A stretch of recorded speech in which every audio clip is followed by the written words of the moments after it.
Gente rica, nesse 44º episódio de Brilhantes Imortais, eu quero contar uma história diferente para você. Não vai ser sobre uma pessoa, mas sobre uma nação, o Brasil, e a nossa relação com Israel. Eu quero trazer algumas curiosidades, talvez você não conheça, porque é muito importante saber, neste momento que estamos vivendo, um momento de guerra.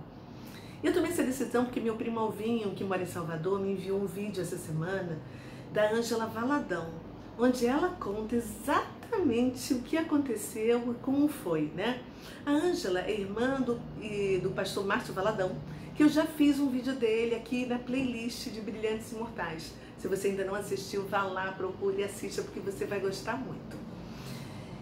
O vídeo que a Ângela trouxe, ela conta assim a história do nome do Brasil.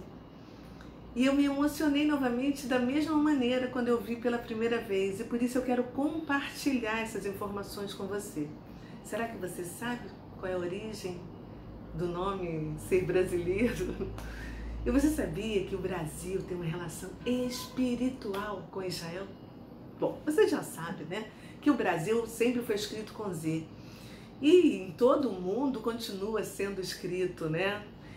Somente aqui no Brasil, que quando houve, né, a mudança ortográfica, é que ele passou a ser escrito com a letra S. Mas você lembra da história que nós aprendemos na escola, com os nossos professores nos contaram, e os livros também registraram, que o povo que veio para o Brasil era formado por escravos indolentes, que encontrou com índios preguiçosos, e os portugueses que vieram eram assim da pior espécie, porque eles haviam sido expulsos de Portugal, que eles eram prisioneiros. Esse foi o povinho que desenvolveu a nação brasileira. Tem até uma piada que diz que o Brasil esqueceu a mão sobre aquela terra, fez as maravilhas, mas aquele povinho... Você já ouviu isso? Pois é. Só que ninguém nunca nos contou que muitos judeus já tinham chegado no Brasil antes mesmo das esquadras de Pedro Álvares Cabral, no dia 22 de abril de 2500, que foi uma data para ser a descoberta da nossa nação. E também no meio da caravana de Pedro Álvares Cabral, estava fugindo da Inquisição, da Igreja Católica, um judeu chamado Barzilai, que ao ver a abundância da madeira vermelha da nossa terra, ele decidiu empreender e fazer comércio, porque a madeira era muito forte, era boa para servir de viga para grandes construções, palácios, casas, caravelas, as embarcações todas, né? E para a fabricação de móveis de excelente qualidade. Alguns nós podemos até ver no museu, no Palácio Versailles, na França, que foram feitos com a nossa madeira. Assim, Barzilai chamou a nossa madeira de pau de ferro, e com o comércio ela acabou ficando conhecida como pau-brasil, por causa de Barzilai. E a nossa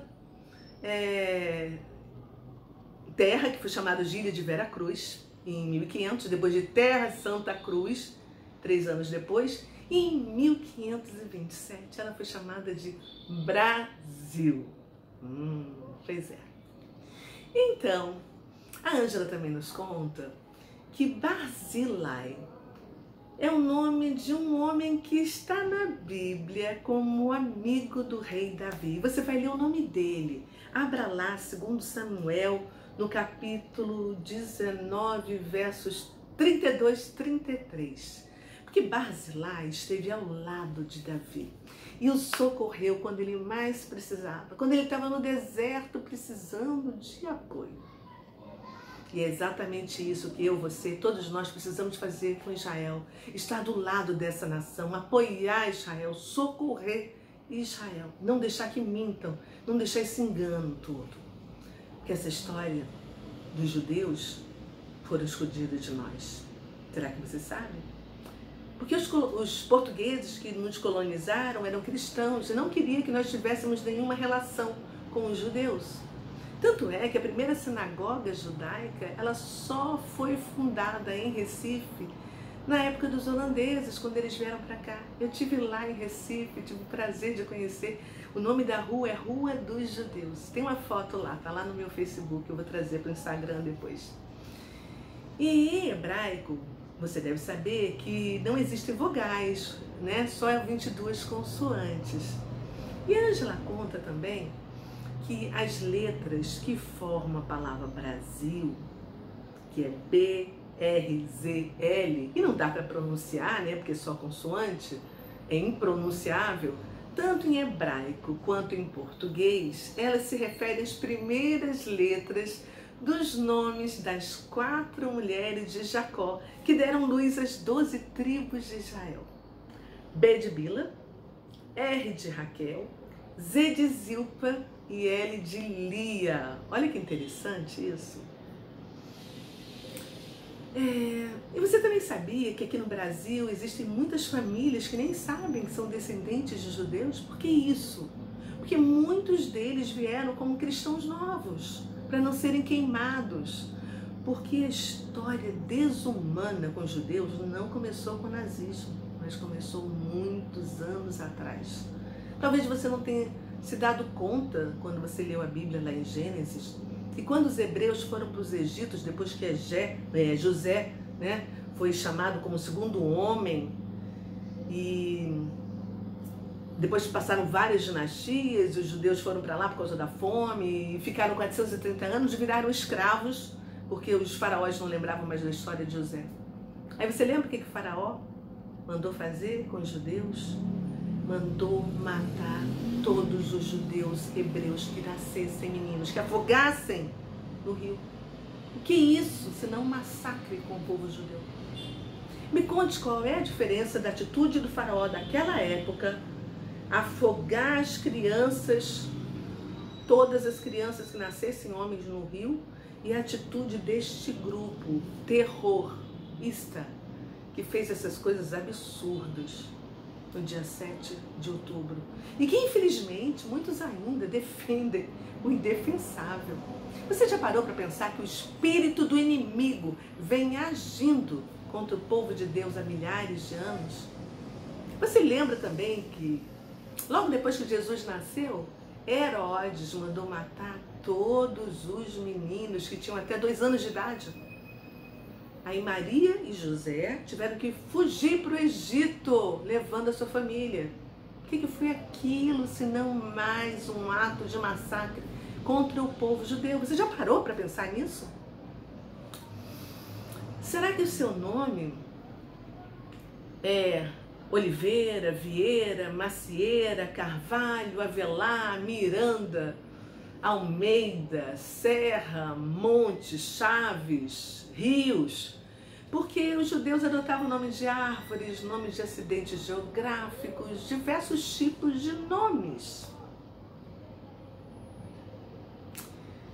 É uma pena ver esse ataque a Israel, tanto dos inimigos diretos quanto dos indiretos, que atacam com outros mísseis que, através da mídia, acabam desinformando a população, através de pessoas que não estudaram história, que escolheram o lado errado para apoiar e para defender.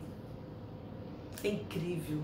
Mas se hoje você se perguntar, mas como é que Hitler conseguiu chegar tão longe com o Holocausto? Como é que ele conseguiu enganar tantos alemães? A gente pode entender olhando para as manifestações que estão acontecendo nas ruas, tanto nas nossas cidades no Brasil, quanto em diversas cidades pelo mundo. Essa semana, a Avenida Paulista mostrou a burguesia paulista com a sua apologia ao terrorismo. Isso nos confirma que a iniquidade está se multiplicando sobre a terra, confirmando a Bíblia. E parece que na Terra existe um universo paralelo, sem conhecimento de história, sem noção da realidade, sem diferenciar, sabe, o bem do mal. Porque o que a gente está vendo, na verdade, são zumbis fantasiados de famosos artistas, de padres, de pastores, de universitários, das melhores universidades e faculdades do Brasil e do mundo, levantando bandeira da Palestina, vestindo camisas escrito Hamas. esquecendo que Israel é a única nação no mundo que pode salvar os palestinos das garras dos terroristas. Essas pessoas são inúteis, que ainda não entenderam que defendendo dessa maneira os palestinos, que na verdade eles estão defendendo o Hamas. Eu tenho vários amigos palestinos. Olha só, em 1350, a Europa foi atingida pela peste bubônica, que também era conhecida como peste negra. E essa doença era transmitida, e hoje nós sabemos, por pulgas que habitavam ratos e outros roedores, e matou metade da população europeia. E depois chegou até a Ásia, tá? Hoje é muito fácil, a gente sabe, a gente conhece, né? E é fácil falar sobre isso. Mas naquela época, a origem daquela praga era desconhecida. E aí sabe o que as pessoas fizeram? Acreditaram em algumas teorias, que os culpados eram os judeus. E eles foram acusados de envenenar os poços de água. E assim começaram as perseguições. Começaram os pogroms, os massacres de judeus durante 3 longos anos por causa dessa peste. Os primeiros massacres aconteceram na cidade de Toulon, na França, onde um bairro judeu foi invadido e 40 judeus foram assassinados dentro de suas próprias casas, na frente de seus familiares. Depois disso, as perseguições se espalharam por toda a Europa. Imagina isso. Olha, e depois, no ano seguinte, no Dia dos Namorados, 2.000 judeus foram queimados vivos em Estrasburgo. Enquanto as cinzas ainda estavam ali queimando, os moradores cristãos que moravam na cidade entraram nas casas dos judeus que foram assassinados para saquear e levar tudo que eles tinham de valor. Cristãos. A partir daquele momento, 510 comunidades judaicas foram arrasadas e os judeus massacrados, porque eles eram os bodes expiatórios favoritos na Europa. E hoje, os europeus ficaram sem memória, né? Estão repetindo novamente o mesmo antissemitismo, o mesmo ódio. Eles não aprenderam nada com a história. Continuam culpando os judeus. É inacreditável. Inacreditável. Agora, no último dia 7 de outubro, os judeus foram atacados cruelmente. E mais uma data ficará registrada nos anais da história. Se você ainda não foi para Israel, eu já fui 3 vezes. Saiba que eles não fazem ilhas, né? Não tem hotéis caríssimos, não tem arranha-céus caríssimos, altíssimos. Sabe qual é o maior orgulho dos israelenses? É saber que as tecnologias, as coisas que eles inventam servem para ajudar toda a humanidade. Mas os judeus continuam sendo levados para os matadouros como ovelhas. Quando eles receberam o Estado de Israel em 1948, com o voto Minerva, né, de um brasileiro, graças a Deus, eles não aceitaram a proposta, os palestinos não aceitaram, os judeus aceitaram. E 65% daquela terra era desértica. E logo depois que eles entraram e assumiram o novo Estado, eles foram atacados pelos irmãos árabes do norte e do sul. E eles não tinham uma força de defesa como eles têm hoje, mas mesmo assim eles derrotaram os inimigos árabes com a mão forte de Deus. Depois eles enfrentaram e varreram os inimigos também na Guerra de 6 Dias. E isso vem, sabe, eternos conflitos. Hoje, Israel é um país próspero, com turismo forte, uma terra que emana leite e mel, um dos melhores exércitos do mundo. O Estado exporta milhões, bilhões de dólares Eles desenvolvem produtos para Intel, Microsoft, IBM, tem o maior número de prêmios Nobel em todas as áreas, número per capita. Os judeus são assim os maiores doadores altruístas de rins per capita do mundo. Do deserto eles tiraram laranja, flores, patentearam o tomate cereja. As vacas deles produzem mais leite do que vários países produtores. Foram eles que criaram o Waze para orientar-nos, para orientar mim e você pelo mundo. É o único país que pega água, né, e refaz a água dele. Eles criaram um dessalinizador para transformar água salgada em água doce. Eles realizam gratuitamente a fertilização in vitro para as mulheres que não podem engravidar naturalmente, até 2 filhos. Eles ajudam todos os países que necessitam de ajuda, de salvamento, de ponta humanitário, como eles fizeram aqui no Brasil recentemente com Brumadinho. Eles sobreviveram a Faraó, aos gregos, Alexandre da Macedônia, aos romanos, à Inquisição dos católicos, aos massacres da Rússia, a Hitler, a Saddam. Vem sobrevivendo aos ataques da mídia que desinformam populações ao redor do mundo. E você? Se você escolheu errado da história, eu sinto lhe dizer que você vai ser amaldiçoado. Não sou eu que estou dizendo, mas quem diz isso é o próprio Deus, lá em Gênesis.